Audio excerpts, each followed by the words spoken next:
안녕하십니까, 통현입니다. 오늘은 정관과 편관의 의미와 작용을 비교해서 분석을 해보는 시간을 가지겠습니다. 강의가 들어가기 전에 구독과 좋아요를 눌러주시면 감사하겠습니다. 오늘부터는 통변의 핵심 작용을 하는 이 십신의 의미와 작용 등에 대하여 공부해 보겠습니다. 오늘은 정관과 편관, 이 정관의 특성과 편관의 특성에 대해서 비교해서 분석을 해보면 그 차이점이라든가 의미를 갖다가 우리가 더욱더 정확하게 알 수가 있기 때문에 두 가지를 겸용해서 비교해서 분석해 들어가기로 하겠습니다. 그 다음에 차례대로 관성이 또 다른 십신을 볼 때 나타나는 운명적 작용을 순차적으로 설명을 해 보겠습니다. 예를 들어서 우리가 이제 십신이라고 하죠. 십신. 근데 이제 이 십신에는 뭐냐면은 비겁도 있고 또 식신상관도 있고 재도 있고 또 인성도 있습니다. 그러면 정관과 편관의 그 독자적이고 이런 의미도 있지만서도 이 정관이나 편관이 비겁을 볼 때와 식상을 만났을 때 혹은 재를 봤을 때 인성을 봤을 때에 따라서 그 작용이 달라집니다. 그래서 이렇게 관살이 인성을 만났을 때 관인상생이나 이제 살인상생의 구조에 이제 변화가 있고 또 운명적 특징이 있고 또 관살이 재성을 만났을 때 재생관이나 혹은 재생살일 때의 변화와 운명적 특징, 또 중관이나 중살, 중관이라는 것은 뭐냐면은 관이 거듭되어 있다 이런 얘기고, 또 중살이라 하면은 살이 거듭되어 있다 이겁니다. 그러니까 예를 들어서 간목의 관은 신금이거든요. 근데 사주의 중관이라면 신금이 거듭 있다. 혹은 간목의 살은 경금인데 중살은 경금이 거듭돼 있다. 또 이제 관살 혼잡이라는 게 있습니다. 이것은 뭐냐면 간목의 관은 신금이고 간목의 편관은 경금입니다. 이렇게 편관과 정관이 이렇게 혼잡되어 있는 그런 경우의 구조도 있습니다. 이제 이런 경우는 또 어떻게 그 운명적인 특징과 변화가 일어나나, 또 관살이 또 식상을 만났을 때 변화와 운명적 특징, 관살이 없는 또 그러면 무관살일 때, 무관이나 사주에 관이 없는 무관이나 무살일 때에 사주의 운명적 변화는 어떻게 되는 것인가, 이런 것을 갖다가 순서대로 공부를 해보려고 합니다.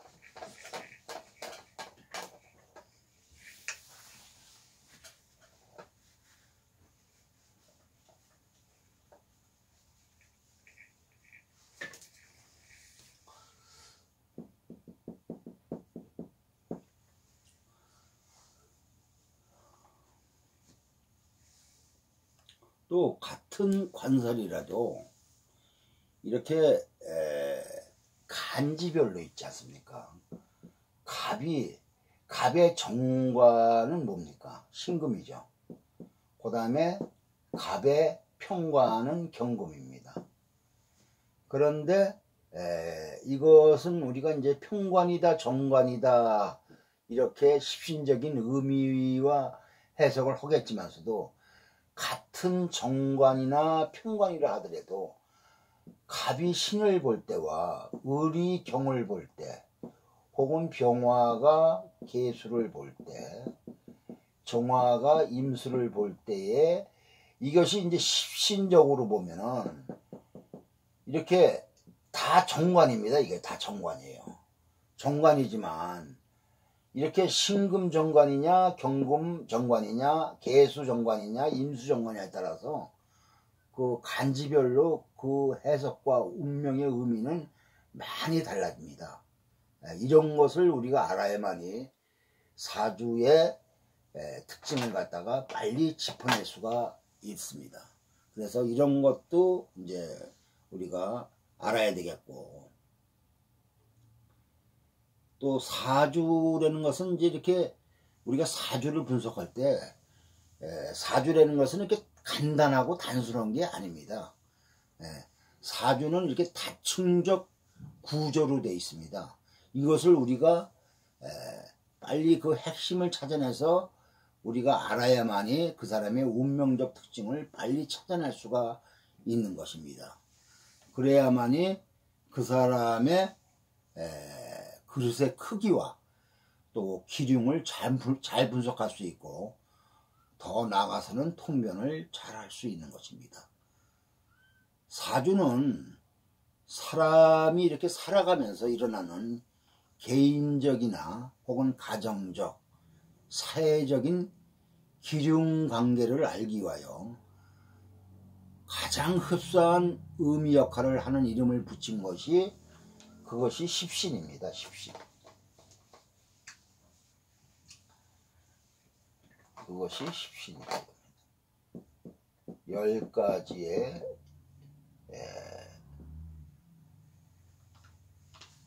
의미를 갖고 있는 것이 이제 십신인데, 여기서 신이라는 것은 의미도 있지만 그 다음에 이 신은 또 에너지를 얘기합니다. 에너지. 어떠한 의미를 가진 힘이다 이겁니다. 힘. 의미를 가진 힘이다. 이게 십신이에요. 십신. 옛날에는 뭐냐면 십신이라는 명칭이 나온 거는 20-30년 전밖에 안 됐어요. 그 전에는 뭐냐면 이걸 갖다가 우리가 육신 그랬습니다. 육신.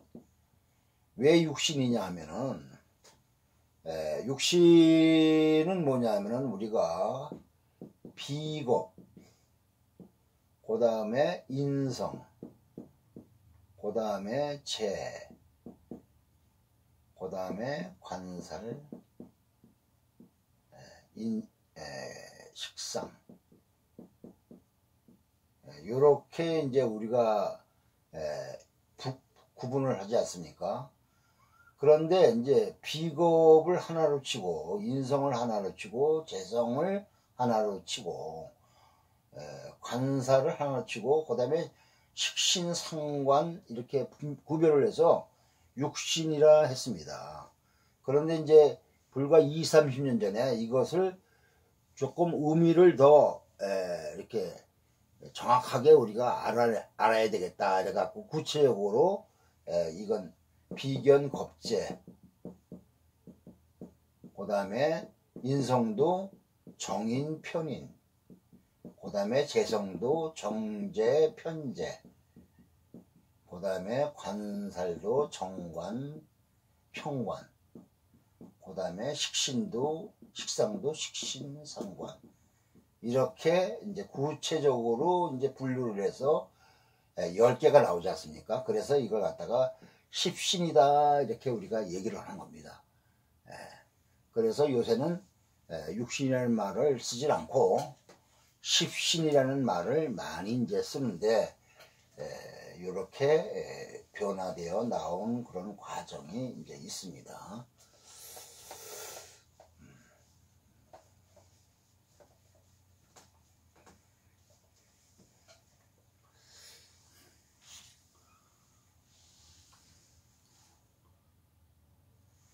그런데 이제 오늘은 제가 말씀드리는 것이 정관과 이제 평관을 말씀을 드리는데, 오행의 이제 생극재화를 여러분 다 아시잖아요. 오행의 생극재화. 이 오행의 생극 관계를 우리가 이렇게 의미적으로 이름을 붙여갖고 십신이 나온 거라고 말씀드렸죠. 그래서 그 운동작용은 생극재화입니다. 생극재화. 이것을 우리가 의미를 붙인 것이 십신입니다. 그러면은 정관이나 평관이라는 것은 뭐냐면은, 정관은 내가 있지 않습니까? 나를 극하는 것을 이제 관살이라고 그러는데, 나를 극하는 걸 관살이라고 하는데, 나를 뭐냐면 조화롭게 극하는 거, 조화롭게 극하는 것을 정관, 나를 부조화스럽게 극하는 것을 평관이랬습니다. 그러면 조화롭게 극하는 건 뭐고 부조화스럽게 극하는 건 뭐냐 하면은 음양관계입니다. 그러니까 음이 양을 극하거나 양이 음을 극한다 하는 것, 이런 경우에는 우리가 조화스럽다, 음양이 조화스럽기 때문에 정관 그러는데, 만약에 음이 음을 극한다든가 양이 양을 극한다 하면은 이것은 부조화스러운 극이죠. 음양이 조화가 안 되지 않습니까? 그렇기 때문에 이럴 때는 우리가 평관 그렇게 이제 얘기를 합니다. 그러면 예를 들어서 이제 갑을, 병정, 무기, 경신, 임계, 또 갑을, 병정 이렇게 돼 있다면은, 이 갑을이라는 것은 뭡니까? 이건 목기죠. 병정은 화고, 무기는 토고, 경신은 금이고, 임계는 수고, 요거 목화 이렇게 돼 있지 않습니까? 그러면은 예를 들어서 만약 갑일주다. 갑은 목이라고 그랬죠. 그럼 목을 극하는 건 뭡니까? 금이죠. 금극목하죠. 그런데 갑을 극하는데, 예를 들어서 같은 금이라도 경금과 신금이 있지 않습니까? 경금과 신금이 있는데 신금으로 극하면 갑은 뭐예요? 항상 뭐냐면 앞에 있는 것이 양입니다. 천간에서는. 목에서 앞에 있는 게 갑이고, 화에서 앞에 있는 게 병하고, 토에서 앞에 있는 게 무기, 이렇게 순서적으로 돼 있지 않습니까? 그러니까 양음, 천간 조합은 양음 이렇게 돼 있습니다. 천간의 그 순서는. 그러니까 갑은 뭡니까? 양이죠. 그 다음에 음은 뭡니까? 음이죠. 음양으로 나눌 때. 그런데 이것은 뭐냐면 음이 양을 극하지 않습니까? 그러면 음과 양은 조화가 됐는데 극하다 이겁니다. 그러니까 조화된 극이죠. 그런 걸 우리가 정관 그러고, 예를 들어서 갑을 경금이 극했다 하면은 갑도 양이고 경금도 양이다 이겁니다. 그러면 이건 음양이 조화가 안 된 극이다 이겁니다. 이런 거를 평관 그럽니다. 평관. 평관. 똑같은, 다른 것도 다 똑같습니다. 그렇게 이해하시고서 들으시면은 좋습니다.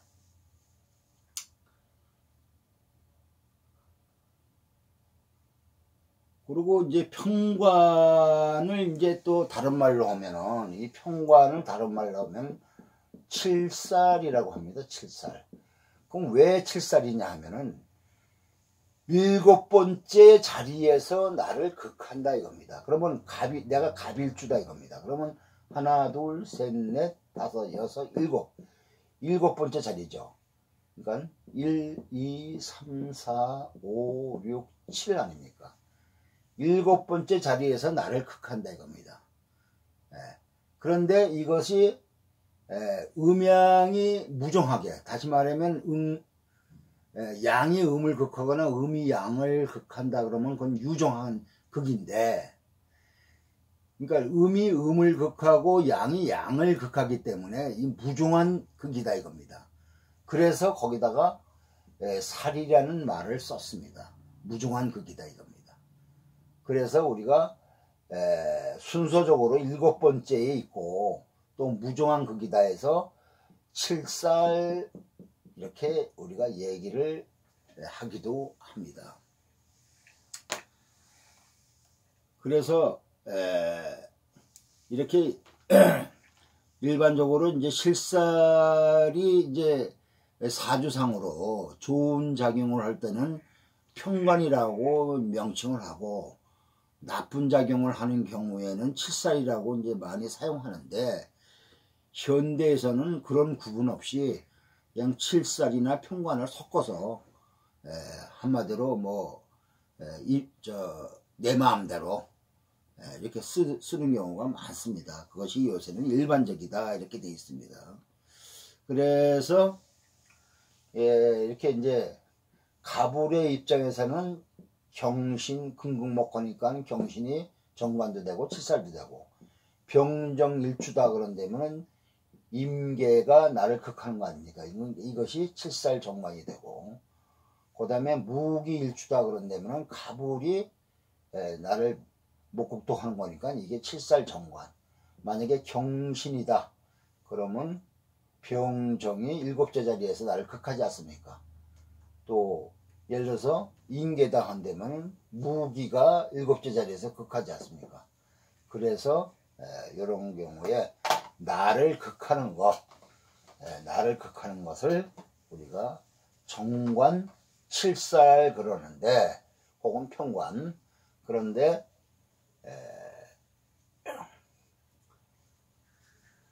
이것을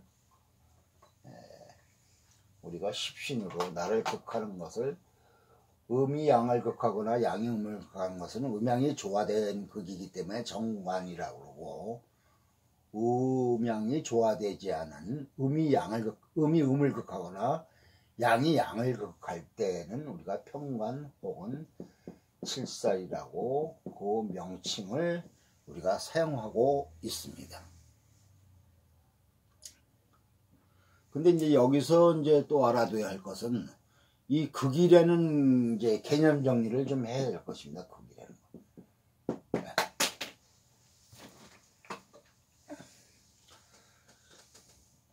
사주 원리에는 이렇게 이제 생극 개념이 있습니다. 이게 생극 개념이 있는데 이렇게 생하고 극하고 생극 개념이 있습니다. 이 생극 개념이 있는데 언뜻 보기에 이제 생하는 것은 좋고 극하는 것은 나쁠 것 같은 이제 이 선입감이 있지 않습니까? 그런데 전혀 그렇지 않습니다. 이 생명이 살아가는 방법은 생극의 두 가지 작용으로 삶을 영위합니다. 때로는 생을 하기도 하고 또 생을 받기도 하며 또 때로는 극을 받기도 하며 또 극을 하기도 하며 이렇게 살아가는 방식을 취하는 것입니다. 그래서 생극은 살아가는 방편이지 좋고 나쁜 것이 아닙니다. 상황에 따라서 생하기도 하고 극하기도 하고 이렇게 되는 거지. 그래서 이 생극작용이라는 것은 이렇게 좋게 작용될 수도 있고 또 나쁘게 작용할 수도 있는 것이지 생이라고 모두 좋고 극이라고 모두 나쁜 것은 아닙니다. 생에서 좋을 수도 있고 또 나쁠 수도 있고 또 극해서 좋을 수도 있고 나쁠 수도 있습니다. 그것은 상황이 어떠냐에 따라서 의미와 결과가 달라지는 것이기 때문에 이 생극이라는 것은 내가 삶을 살아가는데 쓰는 하나의 도구이지 그것이 좋고 나쁜 것은 절대로 아니다는 것을 여러분들이 알아야 됩니다. 내가 행복하고 발전하고 성공하기 위해서는 때로는 극을 쓸 수도 있는 것입니다. 때로는 생을 쓸 수도 있는 것이지 그 자체는 그 방법은 좋고 나쁜 것이 없습니다. 그런데 이제 이 극이라는 것은 항상 전에도 제가 말씀을 드렸지만 이 모든 것은 뭐냐면은 작용도 음양으로 작용을 하고, 어떠한 그 음양 작용에 의한 결과도 음양으로 또 나타나는 것입니다. 다시 말하면은, 그러니까는 작용이 이제 음의 작용을 하든 양의 작용을 하지 않습니까?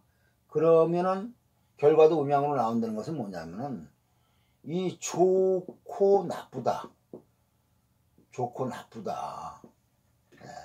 뭐 음의 작용을 해서 뭐 나쁘고 양의 작용을 해서 좋고 이런 게 아니라 상황에 따라서 어떤 경우에는 좋을 수도 있고 나쁠 수도 있다 이겁니다. 그래서 항상 뭐냐면 모든 사물은 음과 양으로 돼 있고, 또 어떤 결과도 음과 양으로 결과가 지어지는데, 그런 관점에서 항상 뭐냐면은 모든 작용의 결과는 상황에 따라서 긍정적 작용이 있을 수가 있고 부정적 작용이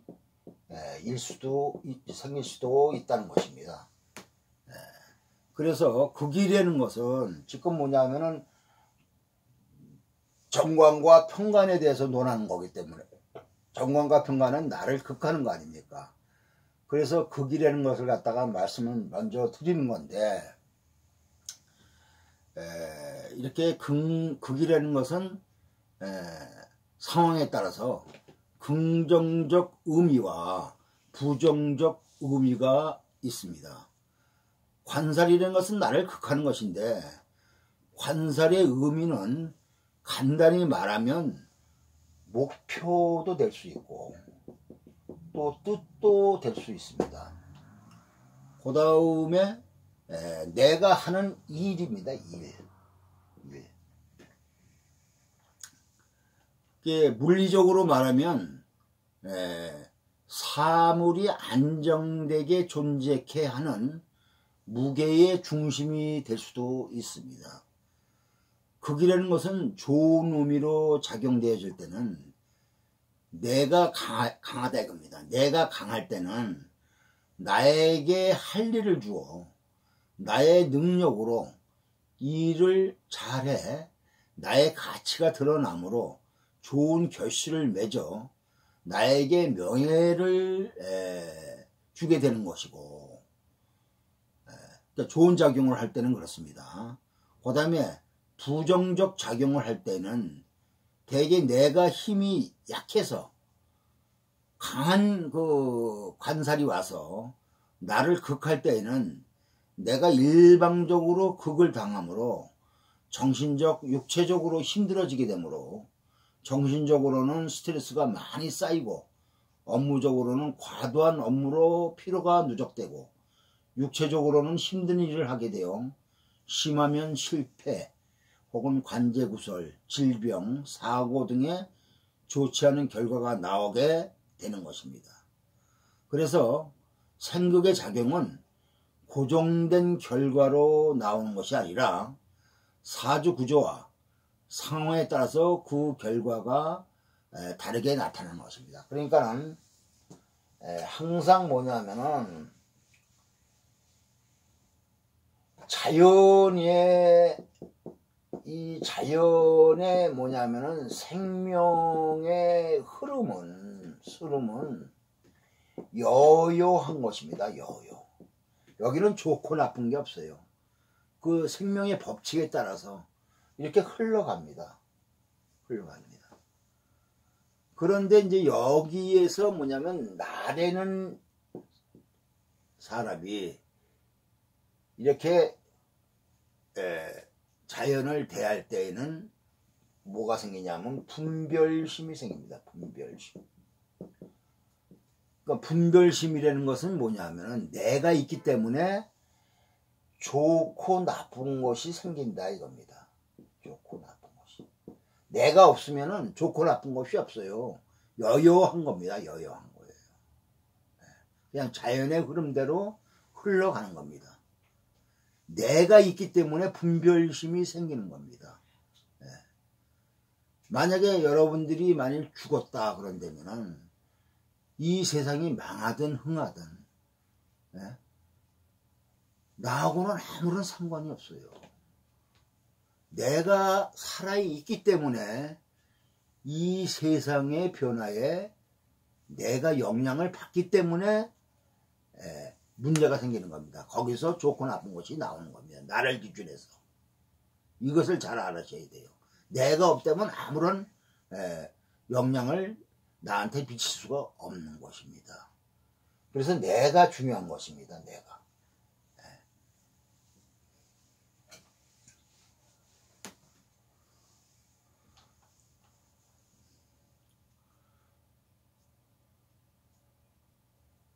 그래서 만약에 관살이 나에게 좋은 작용을, 긍정적 작용을 한다 하면은 이거는 나의 명예가 되고 또 행복이 되고 또 발전이 되고 성공이 되는 건데 나의 가치가 드러나는 겁니다. 그런데 이것이 좋은 작용을 할 때요. 좋은 작용. 근데 만일 나쁜 작용을 한다. 나쁜 작용을 한다면 불명예가 돼서 내가 망신을 당한다든가 그렇지 않으면 불행해지된다든가 망한다든가 그렇지 않으면 심하면 건강이 안 좋아진다든가 사고가 난다든가 관제 구sol이 생긴다든가 혹은 다툰다든가 뭐 이런 여러 가지 나쁜 작용이 일어나는 것입니다. 이건 내가 있기 때문에 내가 그 관살을 감당을 할 수 있으면 좋은 작용이 되는 거고 관살이 예를 들어서 관살을 내가 감당을 하지 못한다 하면은 이렇게 나쁜 작용이 일어날 수가 있는 것입니다. 시간 관계상 2편으로 이어져 가겠습니다. 구독과 좋아요를 눌러주시면 감사하겠습니다.